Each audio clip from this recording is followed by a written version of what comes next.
আসসালামু আলাইকুম। MMS online shop BD থেকে বলছি।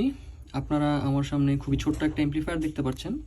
এটা মূলত 2030 আইসিইউর উপর বেস করে বানানো। এটা একটা স্টেরিও সিস্টেম।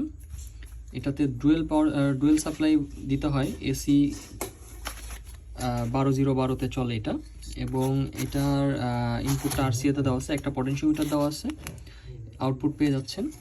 সবথেকে মজার ব্যাপার হচ্ছে, আপনারা সবাই জানেন এসটি মাইক্রো ইলেকট্রনিক্স হচ্ছে 2030 আইসিটা বানায় থাকে। তো ওরা আসলে আইসিটা ডিসকন্টিনিউ করে দিছে অনেক আগে। আমাদের কাছে কিছু সংখ্যক আইসি ছিল পুরাতন, তার মধ্যে এই বোর্ডটার মধ্যে জেনুইন আইসি লাগানো আছে। এটা অনেক পুরাতন আইসি, দেখলেই বুঝতে পারবেন, খুবই পুরাতন আইসি এগুলো। এবং এটা আসলে আপনারা চাইলে এটা কিনতে পারবেন আমাদের ওয়েবসাইট থেকে। আমাদের ওয়েবসাইটে লিঙ্ক দেওয়া থাকবে। আপনাদের যাদের খুব ছোট সিস্টেম প্রয়োজন, তারা আমাদের ওয়েবসাইট ভিজিট করবেন এবং সেখান থেকে আপনারা এই বোর্ডটি পারচেস করতে পারবেন। ধন্যবাদ।